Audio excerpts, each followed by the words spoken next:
बिहार की खबर आप तक पहुंचाएंगे और शुरुआत सबसे पहले एक बड़ी खबर से करते हैं। जब बता दें कि बिहार की दो बड़ी प्रशासनिक घटनाओं ने सत्ताधारी गठबंधन और विपक्ष को आमने सामने लाकर खड़ा कर दिया है। दरअसल बिहार सरकार के मुख्य सचिव ने सभी विभागों के अपर मुख्य सचिव, प्रधान सचिव और सचिव को पत्र लिखा है, जिसमें मंत्रियों के आप्त सचिव, सरकारी और बाह्य आप्त सचिव के कार्य की जानकारी दी गई है। साथ ही आदेश भी दिया गया है।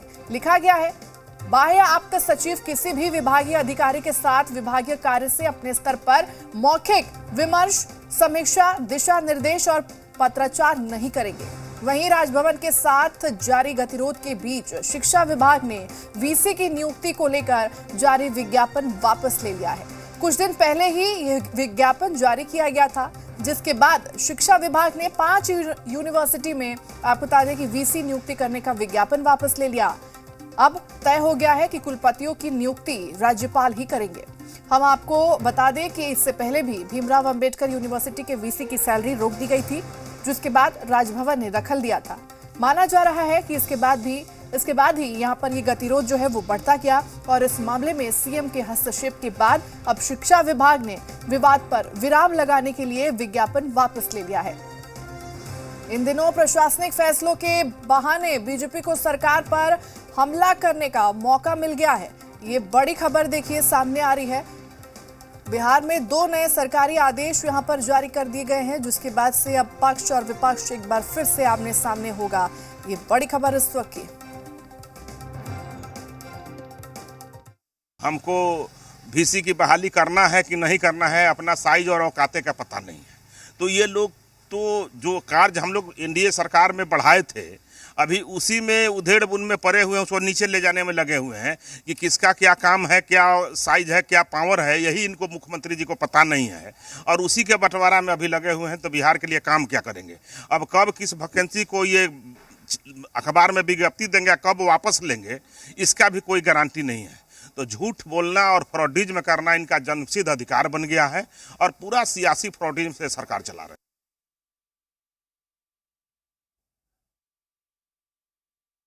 तो हैसियत इतनी है कि आप देखिए रोजगार की किस तरह भरमार है नीतीश तेजस्वी की सरकार में। और जो परीक्षा हो रहा है बीपीएससी के द्वारा, कितने लोग आए हैं?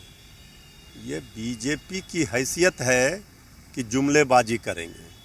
नीतीश तेजस्वी की सरकार नियम कानून कायदे से चलती है और कोई टकराहट नहीं है। आदरणीय मुख्यमंत्री जी ने भी कहा, जो बातें हुई उसको समाप्त कर दिया गया। आदरणीय मुख्यमंत्री जी खुद राजभवन जाकर महामहिम राज्यपाल से मिले। तो यहाँ काम हो रहा है नियम कानून के तहत हो रहा है, लेकिन बीजेपी शासित राज्यों में क्या हो रहा है? मणिपुर में, उत्तर प्रदेश में, मध्य प्रदेश में जो कानून तोड़ने वाले हैं, कानून को नहीं मानने वाले हैं, वो कानून का पाठ पढ़ाने का नैतिक बल नहीं रखते हैं।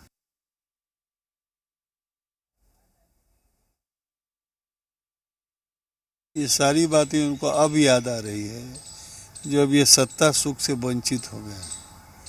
जब सत्ता में साथ में थे, सत्ता की चाशनी जो है चाट रहे थे, तब इनको कोई कमी नहीं दिखाई पड़ा था। अब कमी दिखाई पड़ रही है। रही बात यह है कि नौकरी देने की बात, ये अपना हिसाब देना, कितने लोगों को नौकरी दिया। हम लोगों के यहाँ तो देने की प्रक्रिया लगातार चल रही। इन्होंने कितना दिया? ये कहते थे कि हर साल जो है नौजवानों को 2 करोड़ नौकरी मिलेगी, 15 लाख रुपया उनके अकाउंट में जाएगा। इनको याद नहीं है। जनता पार्टी नीतीश कुमार जी के साथ 17 साल रह के सिर्फ मलाई खाने का काम किया। अगर उसका सकारात्मक सोच होता तो सारे रिक्त पदों पे अब तक बहाली प्रक्रिया पूरी हो गई होती। उनके नकारात्मक सोच के कारण ही नीतीश कुमार जी ने भारतीय जनता पार्टी को 2 बार कान पकड़ के बाहर किया।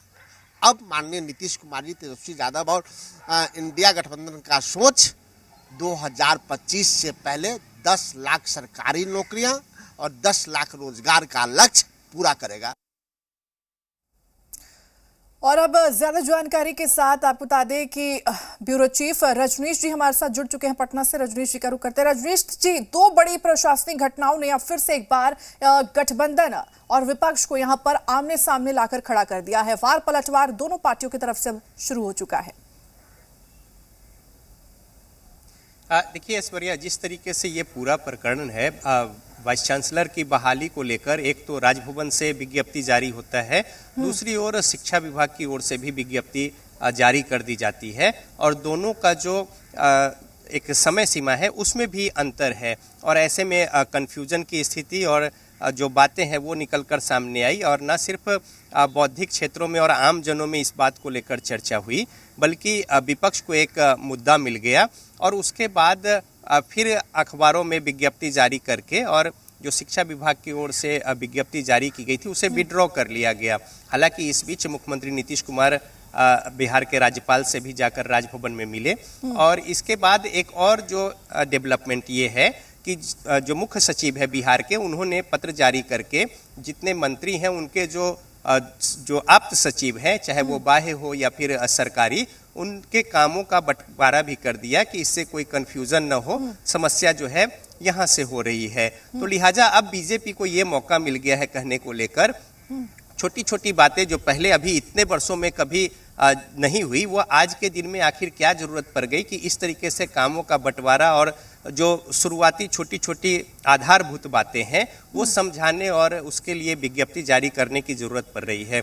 बीजेपी ने सीधे निशाने पर लेते हुए कहा ये 10 लाख नौकरी की बात करते हैं, जबकि इन्हें अपने अधिकार क्षेत्र का भी पता नहीं है। वाइस चांसलर जैसे पद पर कौन विज्ञप्ति जारी करेंगे और कैसे बहाली होगी, इसका भी इल्म सरकार को नहीं है। इस तरीके से राज्य सरकार को कटघरे में खड़ा किया है। लेकिन दूसरी ओर महागठबंधन के जो घटक दल हैं वो सीधा सीधा बीजेपी को आईना दिखा रही है इस मुद्दे पर, और ये कह रही है कि इतने वर्षों तक सरकार में थी और उनके नकारात्मक सोच का परिणाम है कि इतनी बहाली या फिर भर्ती नहीं हो पाई है जो आज हो रही है। और जब राज्य सरकार नौकरियां दे रही हैं, दूसरे राज्यों के लोग बिहार का मुंह देख रहे हैं, यहाँ पहुँच रहे हैं नौकरियों को लेकर, तो अब इन्हें पेट में दर्द हो रहा है और साथ ही साथ सत्ता से बाहर है, तो लिहाजा ये कुछ कह रहे हैं। जबकि बीजेपी शासित राज्यों की स्थिति खराब है, वहाँ पे ये कुछ भी नहीं कहते, और यहाँ पे जायज और सकारात्मक बातें लगातार हो रही है, आगे बढ़ रहा है बिहार, तो फिर इस तरीके से वो बयान दे रहे हैं। तो इसको सीधा सीधा सत्ता से जो बाहर है बीजेपी, उसकी बौखलाहट तमाम जो घटक दल हैं महागठबंधन के, वो करार दे रहे हैं, और इस तरीके से ये जो मसला मुद्दा है इसको लेकर राजनीतिक बयानबाजी पक्ष और विपक्ष के बीच जारी है। ऐश्वर्या, बिल्कुल, और देखिए पूरे मुद्दे को लेकर के किस तरह से यहाँ पर राजनीतिक रोटियां सेकी जा रही है, ये इन बयानों से भी समझा जा सकता है। जिस तरह से विपक्ष यहाँ पर बयान दे रहा है, सरकार को घेरने की कोशिश कर रहा है, इसके राजनीतिक मायने भी काफी कुछ सामने निकल कर आ रहे हैं। देखिए ऐश्वर्या, बीजेपी सीधा सीधा कह रही है कि जब और लगातार जब से जेडीयू के साथ आरजेडी यहाँ पे शामिल हुई है, तो एक अलग तरीके से बीजेपी की रणनीति है कि राज्य सरकार को कटघरे में खड़ा करके और उस पर निशाना साधे, और न सिर्फ इस मसले को लेकर, बल्कि चाहे वो विधि व्यवस्था का मामला हो या और भी दूसरे कोई ऐसे मुद्दे सामने आते हैं, तो उसे कार्य संस्कृति से जोड़कर बीजेपी लगातार राज्य सरकार को कटघरे में खड़ा करते हुए आरजेडी और जेडीयू पर भी निशाना साधती है कि आरजेडी चूंकि साथ में है इसलिए इस तरीके की बात हो रही है, जबकि बीजेपी साथ में थी तो सरकार बहुत सकारात्मक सोच के साथ आगे बढ़ रही थी। ऐसा बीजेपी के लोग लगातार दावेदारी करते हुए निशाना साध रहे हैं। लेकिन दूसरी ओर जो आरजेडी के लोग हैं या फिर सत्ता में शामिल जेडीयू या फिर कांग्रेस के लोग, कांग्रेस सीधा सीधा ये कह रही है कि चूंकि उनकी गलतियां और कमियां खामियां थी, इसीलिए पिछले 17 वर्षों में 2 बार मुख्यमंत्री नीतीश कुमार ने बीजेपी को बाहर का रास्ता दिखाया है, और उनकी जो सोच रही है या फिर कार्य संस्कृति जो सही नहीं रही, उसी का परिणाम है कि इतनी सारी रिक्तियां हैं। ये ऐसा महागठबंधन के घटक दल अब सीधा सीधा इसका ठेकरा जो है वो बीजेपी पर फोड़ रहे हैं। तो इस तरीके से इस मुद्दे मसले को लेकर ये जो विड्रॉल हुआ और वीसी की बहाली को लेकर जो राजभवन और सरकार के बीच जो एक कन्फ्यूजन की स्थिति बनी, और उसके बाद सर्कुलर जारी करना पड़ा सरकारी तौर पे, आधिकारिक तौर पे, इन सारे मुद्दे मसलों को लेकर बीजेपी जहाँ पे हमलावर है, वहीं राज्य सरकार अपने तरीके से इसको डिफेंड करते हुए बीजेपी पर उल्टा सवाल थोप रही है। बिल्कुल रजनीश जी, और हालांकि इस बयानबाजी के अब क्या मायने यहाँ पर सामने निकल कर आएंगे और ये देखना काफी महत्वपूर्ण होगा। लेकिन इन तमाम चीजों के बीच अगर देखा जाए तो जनता सबसे ज्यादा इसमें पिसती हुई नजर आ रही है। ठीक है रजनीश जी, तमाम जानकारी साझा करने के लिए और जुड़ने के लिए आपका बहुत बहुत धन्यवाद।